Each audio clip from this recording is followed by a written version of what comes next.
Okay, this video is for all you people out there who think that AMD slowing products making it to shelves is a bad thing.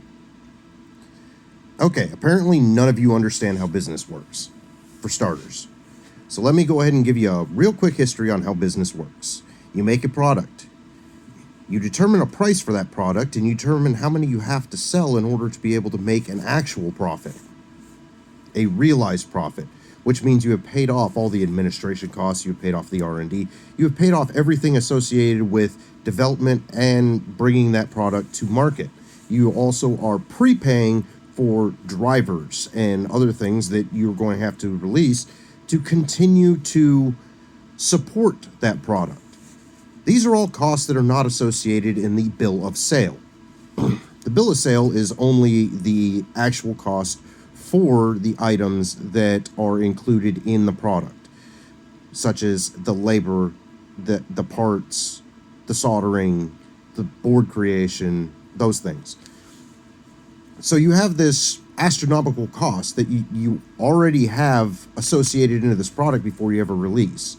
So you need to make what would essentially be a 50% or a 60% profit on the bill of sale, because 25 to 30% of that cost, that profit, this is gross profit, by the way, as it's called in business, is going to actually be used to pay back those costs associated with producing the product in the first place and continuing to support that product over time. So in order for them to sell enough of a product to be able to recoup this, they have to keep the price as close to MSRP for as long as they possibly can before they bring out the next product. So if you're following me here and you understand anything about business, lowering the price of essentially a brand new product right off the shelf, like these cards are like 3 months old, lowering that price is bad for business. Will actually cause a loss in net profit, because that's the only thing that they can give up is the net profit, which is the actual profit from the card. They can't give up the gross profit. You can't give up on gross profit because gross profit pays for associated costs. So if they're only making 20%, but they need to make 30% just to pay the associated costs, they're losing 10% on every sale. I don't understand why people are so blatantly ignorant to how business actually works, that they can't understand these very, very simple processes under which businesses make money. No business makes gross profit. That is an idealized BS term, because gross profit does not mean actual money in the pocket. Net profit or final profit means actual money. So you have to stop and you have to think about this, because gross profit always includes all of your R&D. It includes your R&D going into the next cycle. It's where you get your money to be able to pay for the R&D for the next cycle. It's where you get your money to be able to pay for administration costs and HR costs and all these things that a business has to pay for that make them absolutely no money.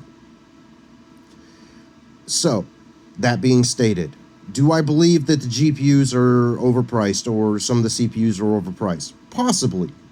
NVIDIA, yeah. And I have written things on how that goes. But NVIDIA also jumped their prices by several $100s per tier. That is ridiculous. AMD has actually lowered their price per tier, but people just can't seem to fathom that as well.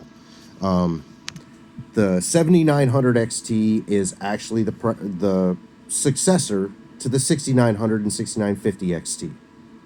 All you have to do is look at the actual stats of the cards to understand that.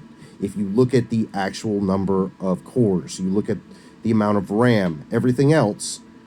You can understand that very simply just by looking at the products. The XTX is technically, it's a higher tier card. It is above in every aspect, technology and everything wise, of the 7900 XT, which is the proper successor to the 6900 and 6950 XTs. And yet, when the 6900 XT came out, it was $1,100. When the 6950 XT came out, it was $1,100. So the 7900 XT being $900, that's like $200 less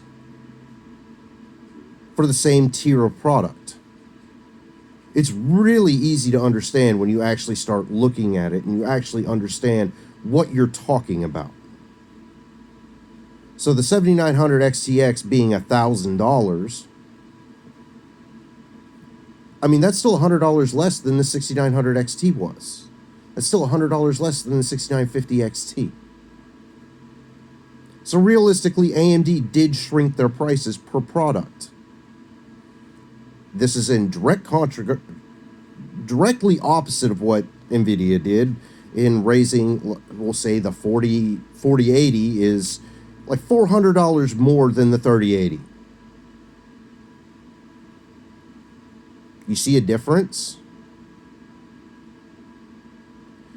And all these stupid YouTubers who think that they're just going to jump on this bandwagon of, well, it should be lower, it should be low. You have to be able to make a profit to stay in business. It's how it works. If you cannot make a profit, you cannot stay in business. End of story. And if you are a publicly traded company and you are making less than 20% profit, net profit, total, you're not going to be publicly traded for very long and your stock's going to go completely to shit. These are just the realistic facts behind the matter. I also seen a lot of people complaining about the undershipment of the CPUs. Well, the CPUs were not selling very well, so they held back on shipping CPUs. They still have to make the profit in order to pay back the R&D on those CPUs. They still have to make the profit in order for those CPUs to even exist. I mean, it's not hard to understand. I mean, you, in your daily life, you go to work to make a profit from going to work. If it barely covered your expenses, or it didn't even cover your expenses and you were going negative every month in your amount of money that you were earning, would you stay at the damn job? Or would you leave and go try to find something else? Same thing works with a business. If the business cannot make enough money to support itself and create a profit for those people who are investing in it, it's going to go out of business. It can't continue to operate. So be damned what the tech YouTubers say, be damned what people with ignorance in business say. They don't understand what the hell they're talking about, and it's getting ridiculous.